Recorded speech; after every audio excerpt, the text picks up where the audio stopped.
Hi, my name is Gerhard Schwander and welcome to Selling Power TV. Today we have the great pleasure of speaking with Bill Vergantino.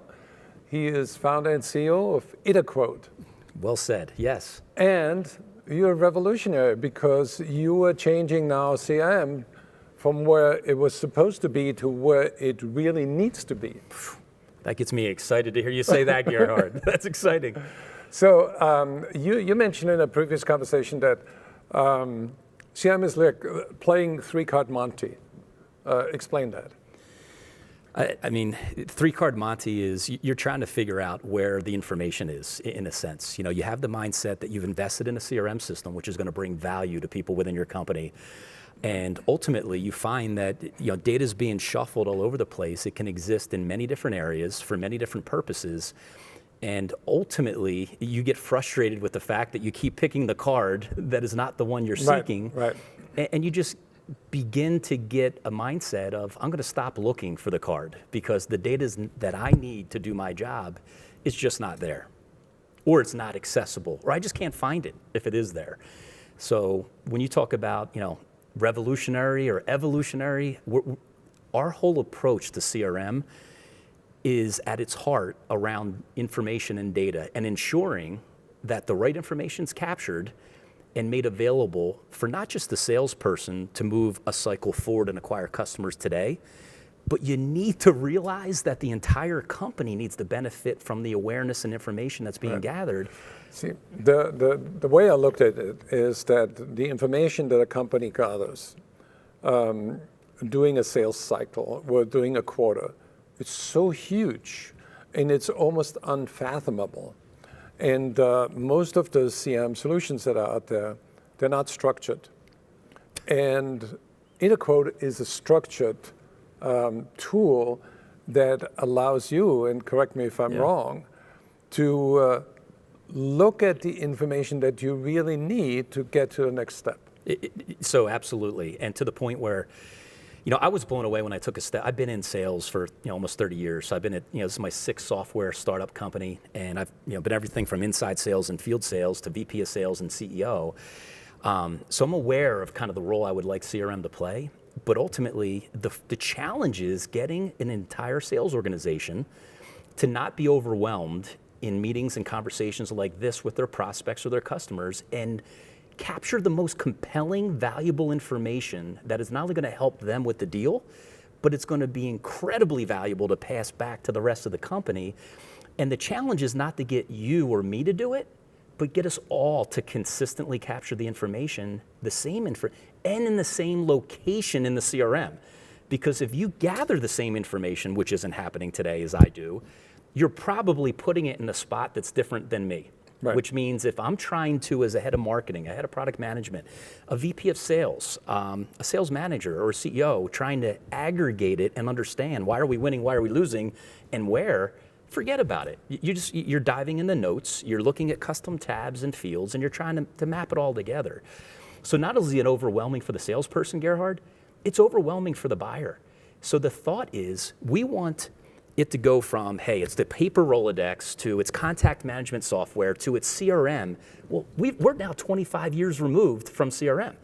We want structured CRM to be the new evolutionary phrase, where what it means is, at its heart, is crystal clear structure for what data to capture, where to capture it, and provide guidance in context for how to capture it. Right.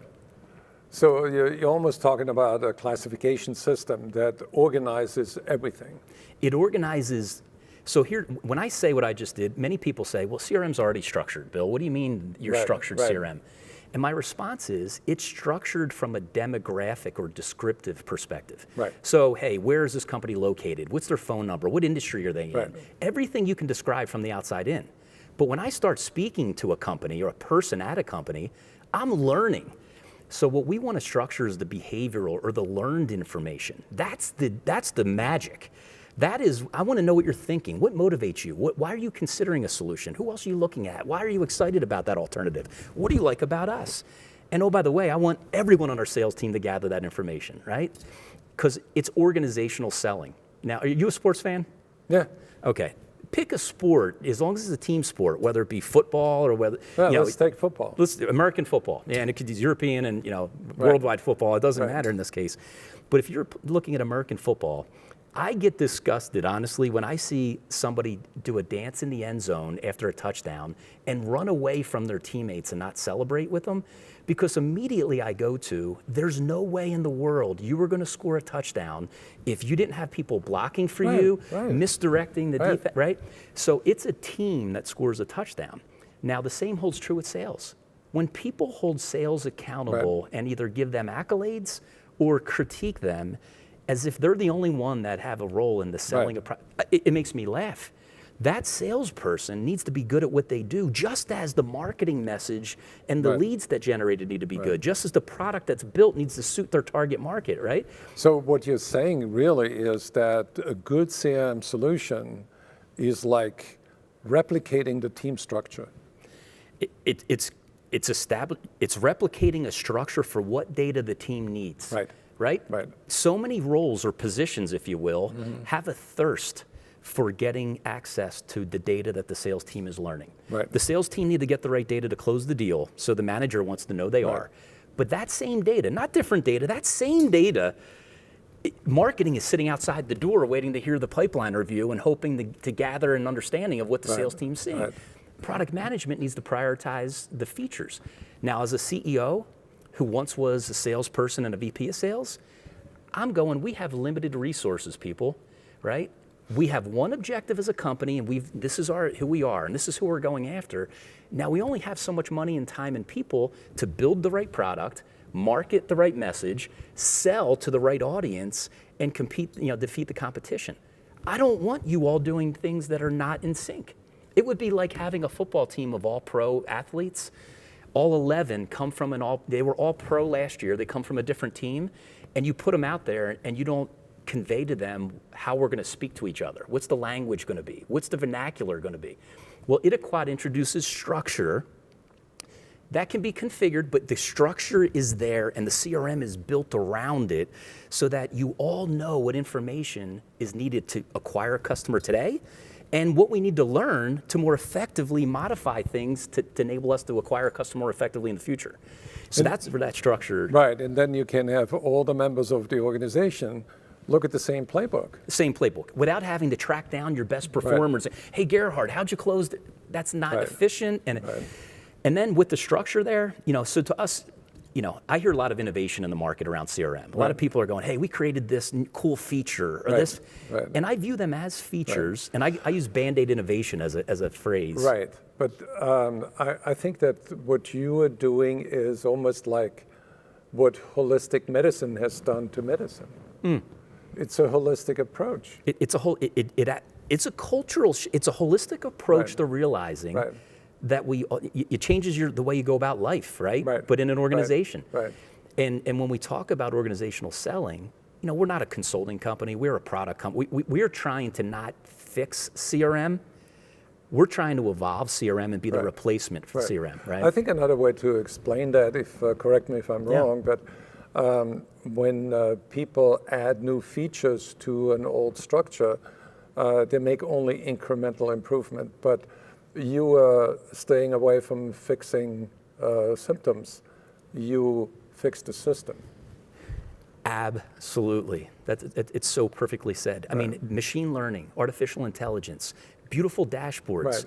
If they are drawing against incomplete, not compelling, or different data, or data that's located different, forget about it. It's incomplete. I mean, it's like a child learning from a parent who's teaching them the wrong things. So it's almost like getting a basketball team on the football field. Yeah, absolutely. Yeah. So the cool thing is we started with the structure, but then we wrapped around it innovative features that address a lot of the other pains that slow adoption, like the reps going, it takes too long to enter the information. So we're like, hey, there's structure for the data we want you to capture. Speak it into the system at 300 words a minute instead of typing it in.